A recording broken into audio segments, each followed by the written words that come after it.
Welcome to the Publish Her podcast, a place where you can come to get inspiration, motivation, help, encouragement, and support in your journey to write, publish, and sell your book. Hosted by Alexa Bigwarfe. 'Cause I've been where you've been, and I felt what you're feeling, and I don't want to get in your way. All right, welcome everyone to another Publish Her podcast episode. I am really excited to bring you Samantha Wilson today, who was a contact from another colleague of mine. We actually had a conversation a couple months ago about different things that we're doing in the publishing world, and I was so impressed by what she's doing, all the things that she has going on in her world, especially since her publishing and storytelling and all things she's doing are related to the concept of social good and bringing more good into the world and social justice and all of those types of things. So I invited her to come be on the podcast. So let me tell you a little bit about Samantha. She is the founder of Flourishing and Feminism, a publishing house with its own marketing and media company, Witchcraft Creative. Under the hybrid model, Flourishing and Feminism and Witchcraft Creative serve together to write, distribute, market, and sell books that tell heroic and inspiring stories of nonprofit organizations and their founders that serve as an evergreen marketing and revenue strategy for the mission, which is just so smart and phenomenal. While she serves as the founder and CEO, her favorite title is activist. Samantha started her journey in activism, rallying for animal rights and climate justice in 2010. In 2016, she traveled to India, where she learned about the horrors of fast fashion. Shortly after her return, she began traveling the United States, giving presentations on what she had learned along with actionable steps to take an everyday impact. She loves combining her love of social justice with the power of publishing and marketing to serve nonprofits and bring their stories into the hands of consumers, sponsors, impact investors, and activists. She lives in Charleston, South Carolina, just down the road from me, with her husband, 2 dogs, and a cat. Thank you so much for being on the podcast with me today, Samantha. Thanks for having me. It's so weird to hear about yourself in I that know. capacity. I know, it is interesting to read all of those things. And sometimes when people are reading my bio, I was like, I sound like I might be insane, because there's a whole lot of stuff happening there that one normal person shouldn't be trying to do. And it feels like you're on a similar vein with all these big things, but it really comes from passion and love, I think, when you are that involved in so many different things. I agree with that 100%. Yes. And since then, not since then, but we've definitely tried to create our model so that even though it sounds like a lot, it's very cohesive and it flows, because we have 2 different entities. We have Flourishing and Feminism and we have Witchcraft Creative, which is sort of our umbrella marketing company. But with Flourishing and Feminism, which is more my baby, that's where I get to showcase all of the projects that I personally produce. And so another one of my titles is executive producer, and I think that's my second favorite to activist. That's really cool. Well, one of the things that when we had our got together, had our little conversation of publishing and the women in publishing world and all that kind of stuff, and I was just really drawn into what you're doing, because from a personal point, I did something similar. I was back in the early days, started off with writing some parenting books and collaborative projects and things like that. And one of the books that we published was a book called Lose the Cape. Oh gosh, can I remember the full subtitle? It was so long. It was like a mom's guide to raising tiny activists, and something about being involved. Oh my gosh, I can't believe I can't remember the whole subtitle. But basically the concept of this book was, moms raising their children in a manner that they understand the importance of community and social good and community service and doing things for others. So we have that kind of common fact there, that publishing books around this idea of social good, social justice, all of those things. But also as a nonprofit owner, I absolutely adore what you're doing to help nonprofit owners share their stories and get the word out about their missions, because it's one of the hardest things about being a nonprofit is you're always begging for money. That's like really, there's so much of it. So any opportunity you can to find an additional way to bring in both revenue and both people who hear your story, it's so important. So How did you get started in that? What was it that made you decide that was kind of your path? I don't know that I really decided it. I remember, so I've been like a wannabe entrepreneur for as long as I can remember. Um, I have owned a physical fitness studio. I have started t-shirt brands. I've, been a freelance writer. I've done all of the things trying to find like my path in the world as an entrepreneur.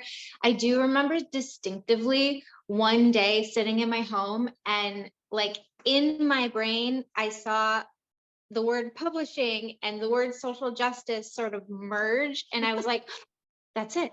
That's it. That's finally it. Oh my God, I found it. I figured it out.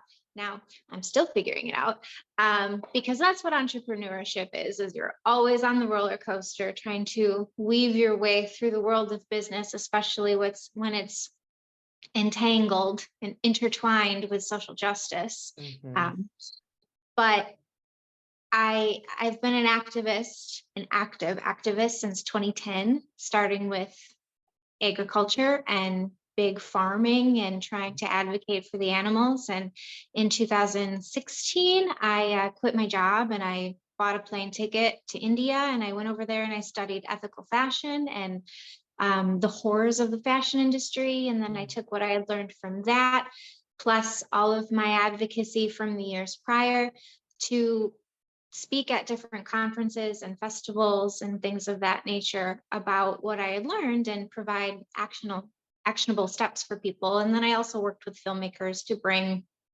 like documentaries to different cities and stuff like that as well. And then after that, I thought I need to learn more about marketing because then I can reach broader audiences. So I got a job at an award-winning marketing company, and that is where I published my first article in a magazine.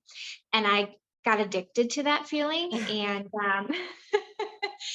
and so I kind of grew my chops a little bit and got some more experience of being an entrepreneur under my belt through different Mhm. mediums. And then, like I said, one day these two ideas came together, and now here we are. We're a full-scale production company, and part of our productions is also publishing. So we have our own publishing house, and we help nonprofit organizations and other social justice initiatives tell their stories. And the book it is a product, right? Because it's purchasable and it brings in a revenue. Our nonprofits receive 70% of their royalties, which is insane because in the traditional publishing industry, they'd be lucky to get 10%.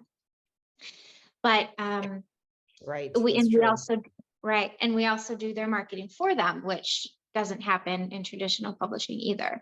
So we set up the campaigns, we do all of the PR, get them on the morning show circuits, all the things, right? We connect them with partnerships and collaborations and influencers.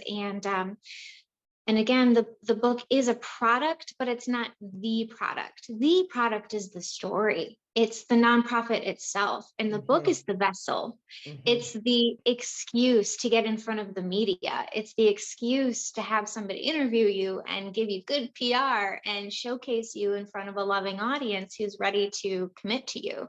Mhm. And so it's such a unique way to pull donations and volunteers and impact sponsors back to your organization by producing a book. And what nonprofit doesn't have an incredible story?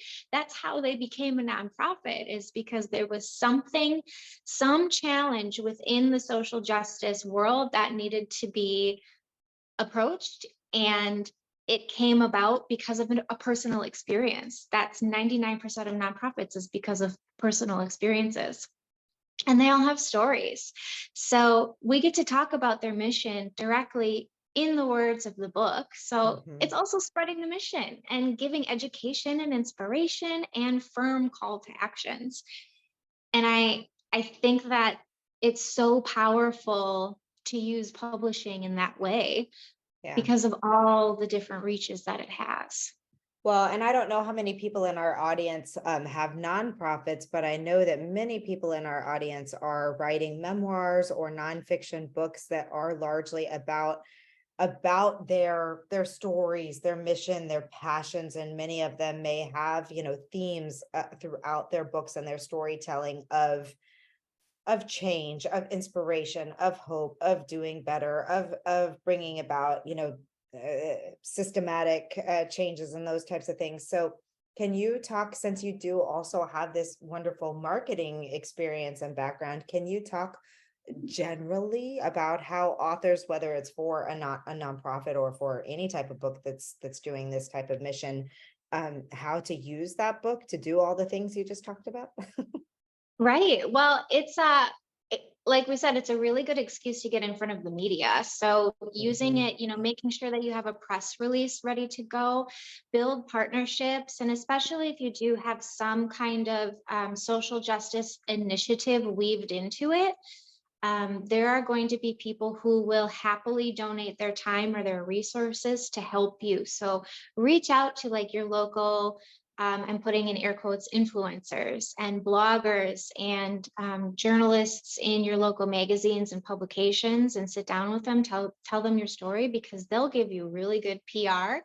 And oftentimes they're willing to donate that because it's a story for them, it's work for them, and obviously it benefits you. That's a really good like place to start. And another thing is, try to think about what your call to action is with the book. Like, so it's not just what do you want to accomplish with it. It's not just, do you want to get more speaking gigs from this? Are you trying to use this as revenue to support yourself? Is this to launch your business? Is this to launch a nonprofit? Not just that, but what is the call to action that you want people to take in order to leave your own legacy? So like, what kind of world are you trying to create with this book? And an example for something that we're doing is we're creating a 360-degree impact through a couple of our books. So we have a book that we're publishing soon. It'll be out early next year, but it's about the rescue organization called The Man That Rescues Dogs. Wow. And what we're doing is, in the back of the book, we're listing resources for local people to go and take action. And those resources are in the forms of veterinary clinics that do spay and neuter, things that align with the mission of The Man That Rescues Dogs. And in turn, because they're so excited to be listed in the book, because how many vet clinics or how many small businesses do you know get to say, I was featured in this book? They're so excited about it that they're promoting it to their people.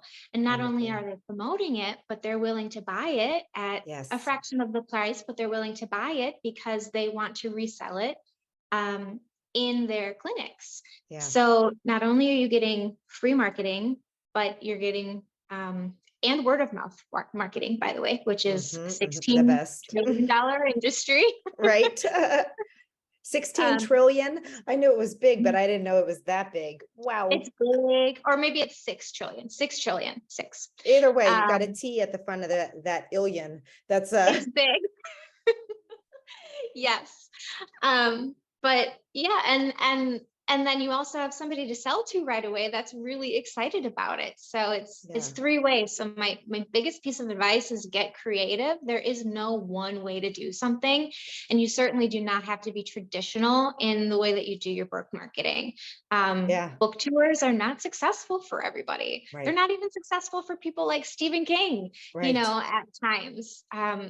Go grassroots and get in front of, people who align with what you're saying, whatever your call to action is. I think that's a really, and it doesn't matter like what you're, I can see this for children's books. I can see this for almost all nonfiction type books, and even some types of fiction books. We had there's a woman named Joan Dempsey who was really active in the Women in Publishing Summit for a few years. And her first fiction book was really a social justice book at the root of it, with taking on some of her topics of interest. We have another author, Vicky, who has written a book. It's a fiction book again, but it's about the juvenile justice system and the kids that fall into that system and what happens to them and all those types of things. So there are plenty of fiction authors. If you're a fiction author, there are plenty of ways that you can bring social justice into your own fiction books. But there are all genres can do what you were just saying, where you find organizations to partner with, where I hadn't thought about the idea of promoting them. I mean, we list resources in a lot of our grief and inspiration books and things like that, but then taking the next step to reach out to them and say, hey, you're listed as a resource. Would you like to take the next step in partnership or share about the book or whatever? That's such a great way to get in front of new audiences. And yes, if you've written a children's book that has something to do with I don't know, sickness, illness, going to the doctor, anything like that. I mean, you have 8 billion pediatricians I don't know that there's that many, but all the pediatrician offices you can at least reach out to and say, here's our book, maybe it's helpful. Right. And going it one step further than that, it's advertising for them. Mhm. So they're willing to pay. And if you are a self-published author trying to figure out how to pay Yes, for the ma'am. publishing and the marketing of your book, then offer advertising to them. But, approach it, present it to your readership as resources, because at the end, it is a resource. It's an easy way for them to get involved or take action or do whatever they need to do. If it's a doctor, to make their lives healthier, if the book is about nutrition or whatever. But what an amazing way to get that 360-degree impact and get your book paid for. And that's actually, when it comes to our nonprofits, that is one of the models that we use, because we wouldn't be able to give them 70% of our revenue without our operating costs being paid for. Right. So when we partner with these small businesses and, they give us $100, $500, whatever it is, to list their business as a resource in our book, not only are they getting an excuse to be in the media, and we're promoting them along the way too, but they're also promoting us because they're excited to be in a book, and we've got our operating costs paid for, which means that our nonprofits get that revenue stream, which is, again, it's part of that 360 degrees of impact. That's awesome. And so, I mean, we kind of just touched on, I think the next piece here that I want to talk about is the idea of storytelling through, or bringing forth social justice through storytelling. And so I alluded to a couple of them there, but Vicky Reed's book, is one that I really love talking about this story, because she took, and I'll put the link to her book in our show notes in case anyone is interested in going out to find more out about it. But she really, she took, because there is such a great connection between kids who go into foster care and wind up criminalized, wind up in jail, wind up in these situations later on down the road. She really wanted to bring awareness to this topic, and it's called The Car Thief. It's a fiction book, a boy's perilous journey through the juvenile justice system. But she has done something similar to what you're doing. So she's using her storytelling, a really good story, to bring other people awareness and a level of awareness about this issue. But she's also using it when we talk about different ways that people can get out in the community and form partnerships and make more money. She's going into colleges and universities, and she's speaking to classes who are in the great day. What's it called when you go through to be a cop or law enforcement? They go through Academy. No, through the university. That's it's a degree in and many cops have this degree. Oh my Political gosh. science. Not political science, not juvenile justice. Oh my gosh, I cannot believe this is completely blanking my mind. But anyway, the training the degree path in college where you're learning about legal stuff, not law, but like oh my gosh, justice. I think it has the word justice in it. Wow. This is so funny, y'all. I'm sorry. I'm not even going to edit this part out, because before we started this podcast interview, I was telling Samantha like how my brain is like Swiss cheese these days. The juvenile is justice something another. Anyway, yeah, so she's talking to college professors, and she's getting into their classes, and she's using her book as a talking point about the problems in the juvenile justice system, and they're buying books for their classes. So I mean, and that can be applicable to so many different types of books and people and authors and all of that, if you can remember who Mhm. you're trying to talk to. Yeah, absolutely. Absolutely. And it's such a natural way to introduce something that you care about so much too. And the magic of books and talking about social justice issues in books is that books are where people go when they want to associate, right? Yes. Unlike social media, when you're doom scrolling and you go to social media, you go to Instagram to disassociate and Right. just think about nothing and feel nothing, you go into a book because you want to be activated. You want to be Yes. absorbed. You want to immerse yourself in something, and you go because you want to feel the feelings of life and, that stories bring to you. And it's so powerful to be there. And from a neurological standpoint, too, the things that happen in the brain when we're reading, um, are really beneficial for people who are using books to promote their businesses, because it makes people think of your brand more often. Yes. And one of my favorite psychologists always says, the neurons that fire together wire together. So when you have an emotional connection with a character or a part of a story in a book, your neurons are literally in your brain wiring together, making it part of that 7 bits of information that we were talking about earlier that stick in your brain, and it helps tap into that word of mouth marketing, marketplace, among other things. And people are more likely to recommend you when they read about you through a book. They're more likely to recommend you and talk about you to their Yeah. friends and their coworkers. It's like 2 times more likely twice a week, or some staggering statistic like that. Wow. And it builds an authentic, genuine connection, unlike a social media post, which is here and gone in 3 seconds.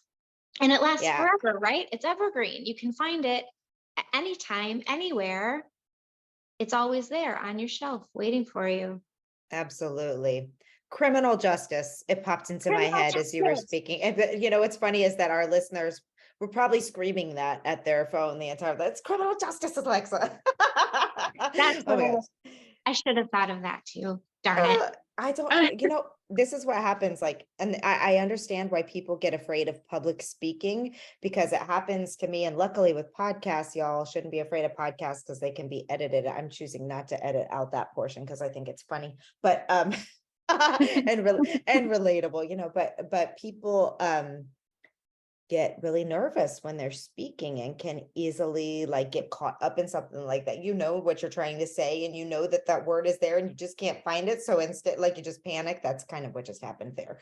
But Been there. hey, yes. So anyway, bringing the topic back at hand, I think, um how we've talked about the ways that you can partner with other organizations. We've obviously talked about how you can use storytelling for social justice, but you are a publisher specific of these types of books.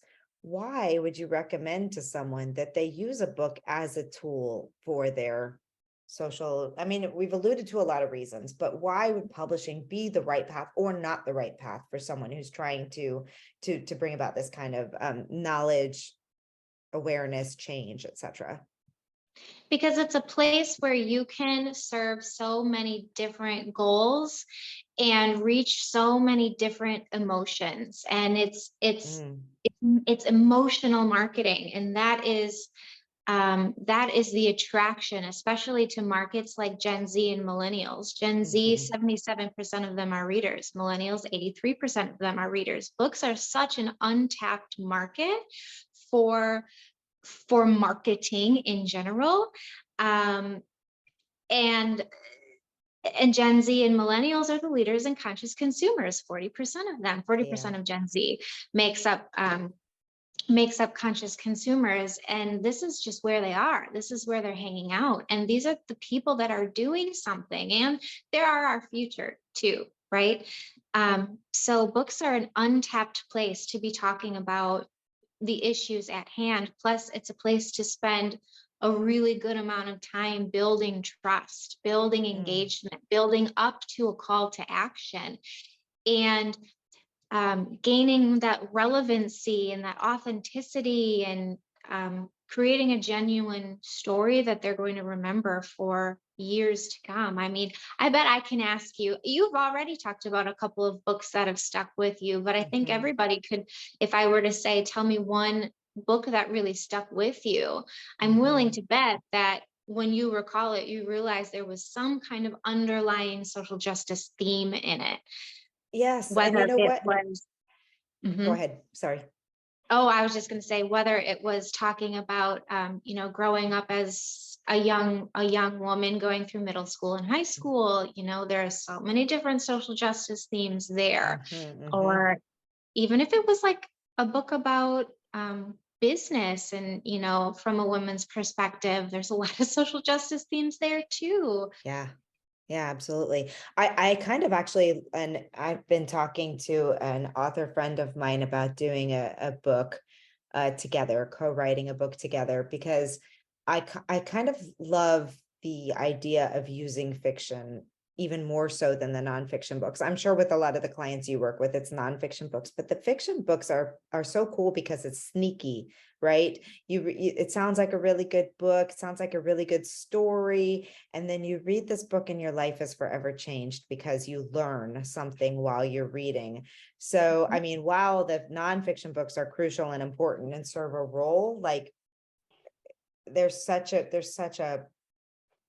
space for being able to really, like you just said, really touch people, change people's lives, and they don't see it coming. And that's the sneaky part. Yeah, exactly. And it allows them to sit in a role that they would never normally be able to experience. So, I'm thinking of a book that I read once about, I cannot remember what it's called, but it was a fiction book about the perils of young Black men and being pulled over by the police. And Yeah. me as a young white woman, never would I be in an experience where I would be worried simply about being pulled over.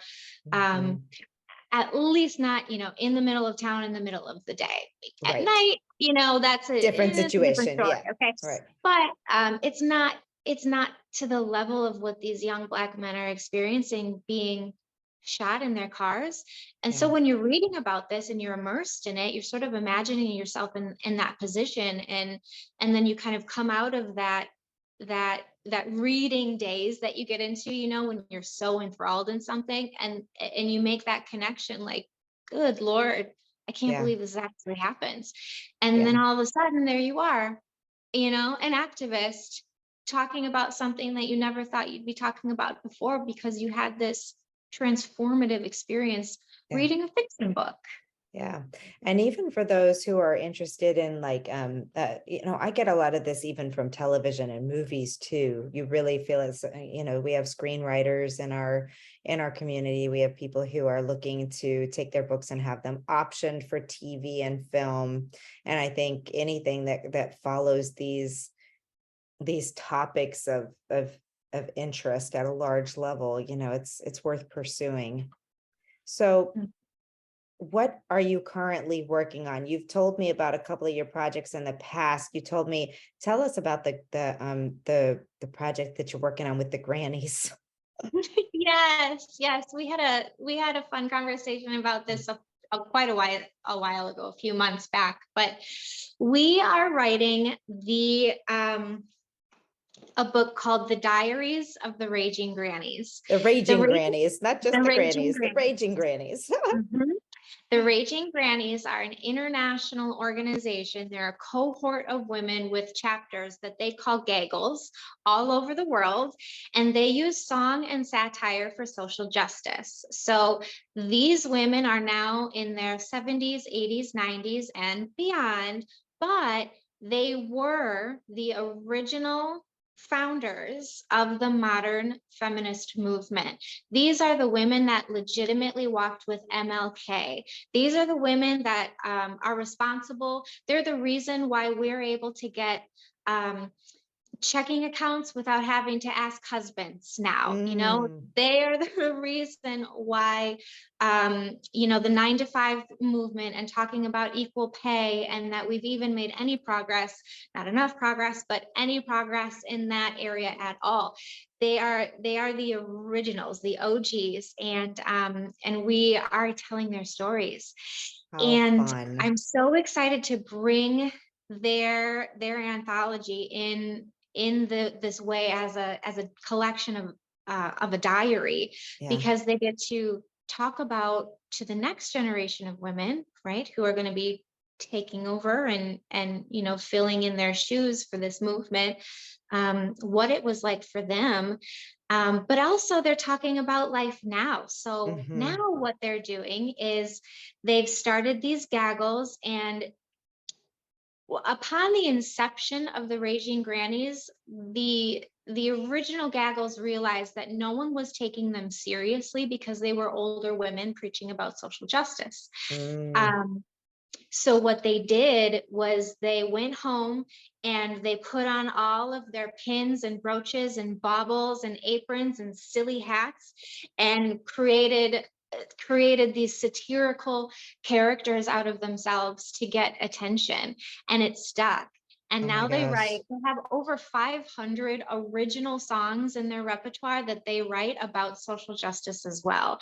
So they stand on street corners, and they go to protests, and they go to marches, and they they not storm, but they go to Capitol buildings to protest, and they sing these songs and about what they're doing, and it's about women's rights, and it's about gun control, and it's about all these huge major issues, rights for trans people, and why does racism still exist? And it's so powerful, and it is so moving, and we're actually working to create their diaries into a musical as well. So that is exciting. Yes, that is very exciting. That is so cool. And I mean, I love the mission behind it, and it's so important. And I think it's so creative that they recognized that their voice wasn't being heard in the manner that they were trying to share it, and found a really creative way to do that. When are you expecting this book to publish? Because I know we have people in our audience that will want the book, or will want to be a part of spreading the news about the book, all of that. How can we learn more about this project? Yeah, so this is, there's a little more information about the project on our website, and there's a couple ways that you can get involved for when the time for action comes. We are going to be spending the next year traveling around to different gaggles, collecting their stories, and we'll share everything on social media. So we're planning a bunch of tea parties with these gaggles of grannies, and what we're doing with our social media is we're taking everybody behind the scenes of all of our productions. So you get to be a part of it as we're producing it, as we're creating it. And so I don't have a launch date quite yet, but I know it'll be coming out next year. But okay, what is the website, and what are the social media, so we can make sure you say it out loud for people to hear that, and that we can put it in the show notes for everyone. Yes. So all of my productions can be found at flourishingandfeminism.com, and our social media handles are at flourishingandfeminism. Awesome. Well, Samantha, this has been a really wonderful conversation. I know it's going to really hit home with a lot of people in our audience who have expressed their passion about these topics, and using storytelling to have their voice heard in the world on whatever subject it is that they want to share about and make changes with. So I appreciate you being a leader in the publishing industry of this. And I would also say that if there's someone who is looking to participate in similar projects, will you have more anthologies like this? Do you do individual? I know you do individual books, but is it social justice across the board, or are you focused largely on the nonprofits? So thank you for asking that. So I'm really excited to share that we are opening ourselves up, not just to working with nonprofits, but for-profit enterprises that are related to social justice. And we are hoping to work with some individuals on their stories as well. So we're going to open up as more of a traditional publishing company, except that we will still be providing marketing, PR, campaigning services to our clients as well, because I can't imagine being in the dark on something like that, because we want everyone to be as successful as possible. So if there are any individuals out there that want to get their story published, whether it's fiction or nonfiction, please send me an email with your idea, and we can work together to bring it to life in a production, whether that's a book, or if you want to take it a step further and try to get a documentary made. We are working with someone on turning her story into an art gallery. Wow. And obviously we're branching out into theater now too. So we can turn your story into any kind of production that makes sense for whatever the goals and the mission are, which is really cool. exciting. But a lot of room for new authors to be published with us. And because we are so specific and niche in what we do and talk about social justice, it's pretty easy to market with us, to our readership, because we collect that target market from all of our stories. So it's kind of ready to go. They can email you at samantha@flourishinginfeminism.com. Is that the correct address? Yes, Did I that's just give out perfect. your private address? Would you like me to edit that out and give them a different address? No, that's perfect. You never know. It's like, don't give my personal email. No, I'm just kidding. That's where you can find me. Yep. This has been so great, and I would really love to come down and see you sometime in Charleston, since you're so close. And I always love a reason to go to Charleston. But I appreciate all of this. Was there anything else that you would like to share while you have the floor?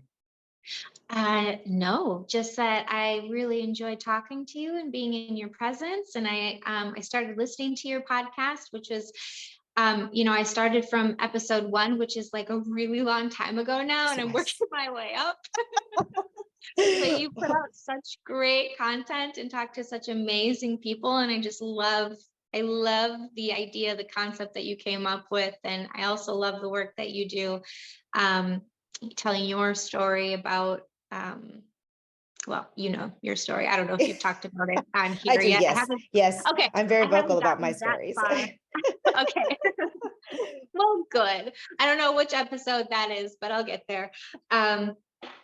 But actually, I don't know if I've done a podcast on my story. Maybe I should, because speaking of topics, there's a whole lot that we could get into on maternal and infant health and pregnancy loss and all kinds of stuff. That's a big story itself, needing lots of advocacy around it.